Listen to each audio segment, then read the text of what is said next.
Welcome to Maheshan IAS. Your rank is our responsibility. जय हिंद दोस्तों। अगर आपको इतिहास पढ़ने में अगर दिलचस्पी है तो आपने दो फिल्में जरूर देखी होंगी। एक फिल्म जो है कश्मीर फाइल्स है और दूसरी है छावा। कश्मीर फाइल्स आपने देखा होगा तो आपने जाना होगा कि कैसे 1990 के दौर में कश्मीरी पंडितों के ऊपर कैसे अत्याचार किया गया, और वो अत्याचार का अगर रूप देखा जाए तो धार्मिक अत्याचार था। कश्मीरी पंडितों को अपना घर द्वार सब कुछ छोड़कर जो है पलायन करना पड़ा। वो अपना जर जमीन सब कुछ छोड़कर जो है निकल गए। दूसरी फिल्म है छावा।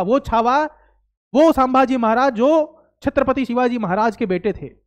जब तक वे जीवित थे तब तक औरंगजेब कभी चैन की सांस नहीं ले पाया। औरंगजेब अपने पूरे जीवन के अंतिम सांस तक छावा यानी कि संभाजी महाराज और छत्रपति शिवाजी महाराज से लड़ता चला गया और दक्कन में अपनी सत्ता को काबिज नहीं कर पाया।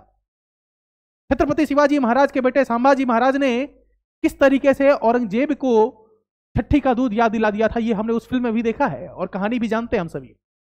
आज बात करने वाले एक ऐसे ही बड़े योद्धा की, गुरु तेग बहादुर की। आज गुरु तेग बहादुर की शहीदी दिवस है। वो गुरु तेग बहादुर जिन्होंने सिख धर्म के लिए नहीं बल्कि हिंदुओं के लिए, हिंदू धर्म के लिए अपना सिर जो है कटवा दिया, अपनी शहादत दे दी, अपना बलिदान दे दिया। याद करिए उस दौर को जब भारत में मुगल शासन चल रहा था। 1526 में बाबर ने लोधी वंश को हराकर भारत में मुगल वंश की स्थापना की और बाबर के बाद लगातार शासक आते चले गए। बाबर, हुमायूं, शाहजहां, औरंगजेब, अकबर, लेकिन सब में सबसे दुर्दांत अगर कोई था तो उसका नाम था औरंगजेब। हमने ये भी देखा है कि गुरु अर्जन देव को कैसे उनकी हत्या कर दी गई। लेकिन आज बात करने वाले हैं गुरु तेग बहादुर की, क्योंकि आज उनकी 350वीं यानी कि 350 मार्टेडम डे है, उनकी शहीदी दिवस है। देश के प्रधानमंत्री भी आज उनके शहीदी दिवस के समारोह में जो है आयोजित एक सभा में संबोधित कर रहे हैं इस वक्त। और आज का दिन काफी महत्वपूर्ण है, सिर्फ सिख धर्म के लिए नहीं बल्कि हिंदुओं के लिए भी। ये तो एक बेसिक सा इंट्रोडक्शन मैंने दिया आपको गुरु तेग बहादुर के बारे में, लेकिन एग्जामिनेशन पॉइंट ऑफ व्यू से भी गुरु तेग बहादुर काफी इंपॉर्टेंट है। क्यों? क्योंकि ये सिख धर्म के 9वें गुरु हैं। ये गुरु गोविंद सिंह जी के पिता हैं, जो सिख धर्म के आखिरी यानी कि 10वें गुरु थे। गुरु तेग बहादुर ने ऐसा क्या किया है जिसके लिए हमें उनको याद करना चाहिए, ये आज की इस वीडियो में मैं आपको बताऊंगा। हालांकि 10 मिनट में, 20 मिनट में किसी भी महान व्यक्तित्व के योगदान को हम व्याख्या के रूप में नहीं कर सकते हैं, लेकिन कोशिश है कि कम से कम आपको एक बेसिक सी यानी कि महत्वपूर्ण सी थोड़ी सी जानकारी जरूर दी जाए आज उनके शहीदी दिवस पर। ये है हमारे देश के महान योद्धा, ये है हमारे देश के वो बलिदानी जिन्होंने लोगों को बचाने के लिए अपनी जान की परवाह नहीं की। जब इनके बेटे ने इनसे कहा, वो छोटे से बेटे ने, कि पिताजी आप बलिदान अगर देकर लाखों लोगों की जान बचा सकते हैं तो आप बलिदान दे दीजिए। वो दौर था जब औरंगजेब मंदिरों का विध्वंस कर रहा था। वो दौर था जब हिंदुओं पर अत्याचार हो रहा था। वो दौर था जब हिंदुओं खुद को बचाने के लिए गुरु तेग बहादुर की शरण में गए। वो दौर था जब कश्मीरी पंडितों पर अत्याचार हुआ, कश्मीरी पंडितों पर जुल्म हुआ, और वही कश्मीरी पंडित पहुंचे थे गुरु तेग बहादुर के पास। गुरु तेग बहादुर के पास वो आशा लेके पहुंचे, वो विश्वास लेके पहुंचे कि इनकी तरफ से मदद मिलेगी। और जब इन्होंने देखा कि मेरा बेटा तैयार हो चुका है, वो छोटा सा बेटा जिसकी आंखों में बलिदान देने की एक ललक पैदा हो रही है, वो बलिदान देने की ललक को देखकर गुरु तेग बहादुर ने अपनी जान की परवाह नहीं की। उन कश्मीरी पंडितों को बचाने के लिए इन्होंने अपने आप को सरेंडर कर दिया, अपने आप को मौत के हवाले कर दिया।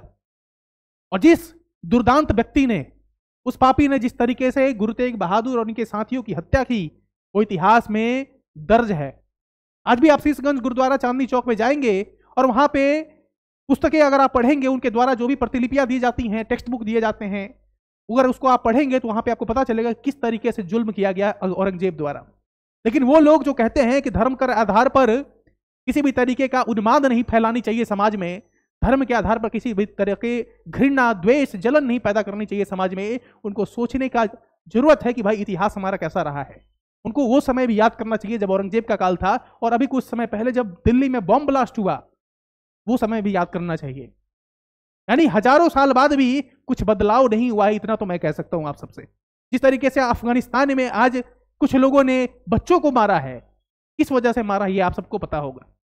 कुछ और महत्वपूर्ण बातें करूंगा मैं गुरु तेग बहादुर के जीवन से रिलेटेड। उनके कुछ काम को हम लोग आज याद करेंगे, जो एग्जामिनेशन पॉइंट ऑफ व्यू से काफी इंपॉर्टेंट होगा, क्योंकि इससे रिलेटेड क्वेश्चंस भी आ सकते हैं एग्जामिनेशन में। क्योंकि 350वीं यानी कि 350 शहीदी दिवस मना रहे हैं गुरु तेग बहादुर की, इसलिए टॉपिक काफी इंपॉर्टेंट हो जाता है। तो सबसे पहले तो आप जान लो कि गुरु तेग बहादुर जो है वो 9वें सिख गुरु हैं।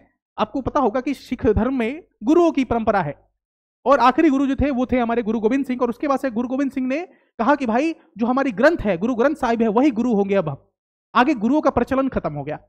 यानी 9वें गुरु कौन है? गुरु तेग बहादुर हैं। Born as Tyagmal, he was the youngest son of Guru Hargobind. गुरु हरगोविंद के जो है यंगेस्ट सन थे ये, और बचपन में इनका नाम था Tyagmal. Named Tegh Bahadur mighty of the sword by Guru Hargobind after a battle. जब इनको देखा गया कि ये तो युद्ध में लड़ने में, बैटल में, युद्ध में, वॉर में काफी बहादुरी से लड़ते हैं, तो इनका नाम रखा गया तेग बहादुर। वो कहते हैं ना कि भाई आपके कर्म जो है, अगर वो आपके नाम को कॉम्प्लीमेंट करने लगे तो आप समझ जाइए कि आप जो है बहुत बड़े विद्वान व्यक्ति हो गए हैं। यानी आपका नाम और आपका कर्म वो दोनों कॉम्प्लीमेंट करेगा तो आप विख्यात हो जाएंगे। और इतिहास में लोगों के नाम ऐसे ही रखे जाते थे। जब देखा गुरु हरगोविंद ने कि मेरा बेटा जो है बैटल में एकदम बहादुरों की तरह लड़ रहा है, तो उसका नाम रख दिया तेग बहादुर। सक्सीडेड गुरु हरकिशन जी 9th सिख गुरु इन 1664। 9वें सिख गुरु बने 1664 में। हरकिशन जी को जो है इन्होंने सक्सीड किया। His son Guru Gobind Singh became the 10th Sikh गुरु। हम सबको पता है कि गुरु गोविंद सिंह जी का जन्म कहां हुआ? वही जन्म हुआ बिहार की धरती पर। बिहार की धरती इसीलिए खास होती है, बिहार की धरती सिर्फ हिंदू धर्म के लिए ही नहीं, हिंदू धर्म के लिए हमें सीतामढ़ी में हमने देखा कि कैसे माता सीता का वहां पर जन्म हुआ है। हमने देखा कि जो है गुरु गोविंद सिंह जी का जन्म हुआ है पटना साहिब गुरुद्वारा पे, पटना साहिब में। हमने देखा कि महात्मा बुद्ध को ज्ञान की प्राप्ति हुई, हमने देखा कि महावीर स्वामी को ज्ञान की प्राप्ति हुई। तो बिहार की भूमि जो है वो ऐतिहासिक भूमि है, ठीक है। उसके बाद से देखा कि built the city of Anandpur Sahib in Punjab. Anandpur Sahib जो पंजाब में है उसको इन्होंने बनाया है। Anandpur Sahib is where the last 2 Sikh guru lived. Guru Gobind Singh ji founded the Khalsa Panth here इन 1699। खालसा पंथ की शुरुआत में यहीं से हुई थी 1699 में। आप सबको पता होगा कि गुरु तेग बहादुर को जब पकड़ कर लाया गया उनके साथियों के साथ, उनके एक साथी को गर्म पानी में जला दिया गया, खौलते पानी में उनको डाल दिया गया। एक साथी के ऊपर जो है रुई लपेटकर उनको जिंदा जला दिया गया। एक साथी को आरी से काट दिया गया और गुरु तेग बहादुर को जो है उनका शीश काट दिया गया। और शीश ऐसे नहीं काटा गया, उनसे कहा गया कि भाई तुम कलमा पढ़ो। काजी ने कहा कि तुम कलमा पढ़ो, और गुरु तेग बहादुर ने साफ कह दिया कि जिस धर्म में पैदा लिया हूं उस धर्म को मैं छोड़ नहीं सकता, जिस धर्म में मैंने जन्म लिया है उस धर्म को मैं कभी छोड़ूंगा नहीं। इतना सुनते ही औरंगजेब ने क्या किया ये आप सबको पता है।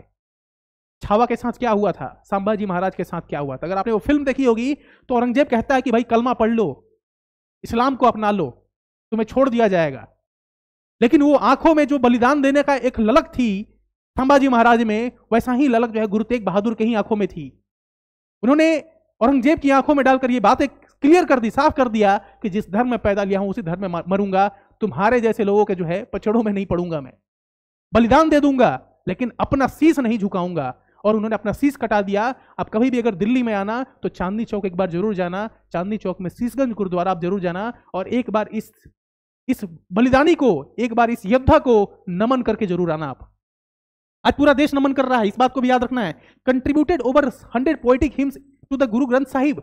ग्रंथ साहिब में इन्होंने बहुत सारी चीजें लिखी भी हैं, 100 से ज्यादा हिम्स लिखा है इन्होंने उसमें। फिर hymns covers topic like God, human attachment, body, mind, dignity and service. अलग अलग टॉपिक पे लिखा है। अलग अलग टॉपिक पे क्यों लिखा है? जीवन के हर एक पहलू को टच किया इन्होंने। उन्होंने जो है भगवान पर लिखा, उन्होंने लिखा मानव के शरीर के बारे में, उन्होंने लिखा डिग्निटी के बारे में, उन्होंने सर्विस, सेवा के बारे में लिखा। और सेवा की जब बात करते तो सिख धर्म का तो एक सिद्धांत है सेवा। सिख धर्म का एक बहुत बड़ा सिद्धांत है सेवा। इसीलिए तो आप किसी भी गुरुद्वारे में जाएंगे वहां पे आप सेवा देखेंगे या फिर सेवा करेंगे। सेवा जो है मूलभूत ढांचा है सिखिज्म का। फिर resistant to force conversion, resisted the force conversion of Kashmiri Pandit and non Muslims to Islam. वो लोग जो फोर्सिबल कन्वर्जन कर रहे थे, धार्मिक धर्मांतरण कर रहे थे लोगों का, उनके खिलाफ आवाज उठाया था इन्होंने। और अपनी जान देकर लाखों लोगों की जान बचाई इन्होंने। फिर पब्लिकली बिहेडेड इन 1675 इन दिल्ली। दिल्ली में चांदनी चौक के पास रेड फोर्ट के सामने, लाल किले के सामने जब इनको शीश इनकी काटी गई, उस समय हजारों लोग वहां पे मौजूद थे। हजारों लोगों को बुलाया गया वहां पे बाकायदा, लोगों के बीच ये मैसेज देने के लिए कि अगर किसी ने औरंगजेब के खिलाफ आवाज उठाई तो उसका यही हश्र होगा। लेकिन वो कहते हैं ना कि जान देने वालों की कमी नहीं होगी, देश पर जान देने वाले की, धर्म के लिए जान देने वालों की कभी कमी नहीं होगी, अपनी मातृभूमि को लिए जान देने वालों की कभी कमी नहीं होगी। और इसीलिए औरंगजेब की खत्म होने के साथ 1707 में जब औरंगजेब की मृत्यु होती है, उसी के साथ जो मुगल वंश है उसका पतन शुरू हो जाता है। और 1857 में बहादुर शाह जफर के साथ क्या होता है ये आप सबको पता होगा। इतिहास की क्लास चल रही है रोज रात में 8 बजे, इतिहास की क्लास आप देख लेना, वहां पे जो है मैंने पूरा मुगल साम्राज्य पढ़ा रखा है। फिर execution and cause, executed on orders of Mughal empire Aurangzeb for refusing to convert to Islam. Simple सी बात है, कन्वर्ट नहीं किया खुद को, रिफ्यूज कर दिया कि नहीं करना है भाई, ठीक है। गुरुद्वारा शीशगंज साहिब इन Chandni Chowk mark his execution place, ये वही जगह है जहां पे इनको एग्जीक्यूट किया गया। Gurdwara Rakabganj Sahib marks the cremation site of his body, Rakabganj Gurdwara जो है वहां पे इनको क्रीमेट किया गया, अंतिम संस्कार किया गया इनके बॉडी का। हालांकि इनके बॉडी को, वो पार्थिव शरीर को इनको देने से जो है उनके लोगों को देने से मना कर रहा था औरंगजेब, नहीं दिया जा रहा था, लेकिन किसी भी तरीके से ले जाकर उनका जो है अंतिम संस्कार किया गया। इसकी भी कहानी बहुत दिलचस्प है, क्योंकि वीडियो काफी छोटा है तो हर चीज जो है एक्सप्लेन नहीं कर सकता। Remember for sacrificing his life for freedom of religion, धर्म के लिए जान दे दिया और धर्म को बचाने के लिए जान दिया, किसी धर्म को नुकसान पहुंचाने के लिए जान नहीं दिया। यही तो फर्क है हमारे में, हमने धर्म के लिए जान दी है, हमने अपने धर्म को ऊंचा दिखाने के लिए, हमने किसी धर्म को नीचा दिखाने के लिए कभी जान नहीं दिया या किसी का जान नहीं लिया कभी भी। ये इतिहास है हमारा, इतिहास खोल के देख लो अपना, सैकड़ों वर्ष का इतिहास खोल के देख लो, कहीं भी आपको एक ऐसा स्टेंस देखने को नहीं मिलेगा, एक ऐसा टेक्स्ट देखने को नहीं मिलेगा जहां पे आप साबित कर पाओ कि हमने किसी को धर्म को नीचा दिखाया हो या किसी धर्म को जो है खराब करने के लिए, फोर्सिबल कन्वर्जन करने के लिए किसी की हत्या की हो, कभी नहीं देखने को मिलेगा आपको। फिर his martyrdom is observed on शहीदी दिवस 24 नवंबर एनुअली, हर साल जो है 24 नवंबर को हम लोग शहीदी दिवस मनाते हैं और नमन करते हैं इस बलिदानी को, नमन करते हैं इस महापुरुष को जिन्होंने इतिहास में अपना नाम स्वर्णिम अक्षरों में लिखवाया है। और आने वाली पीढ़ियां जो है हमेशा याद करेंगी कि कैसे एक व्यक्ति ने हजारों लाखों लोगों की जान बचाने के लिए अपना शीश कटवा दिया। जय हिंद दोस्तों, मिलते हैं फिर किसी एक और नए वीडियो में, तब तक के लिए चैनल के साथ आप जुड़े रहें, चैनल को सब्सक्राइब करें और वीडियो को लाइक करें और कमेंट में इस बलिदानी के लिए, इस धर्मात्मा के लिए, इस महापुरुष के लिए 2 शब्द जरूर लिखें। बहुत बहुत धन्यवाद आपका।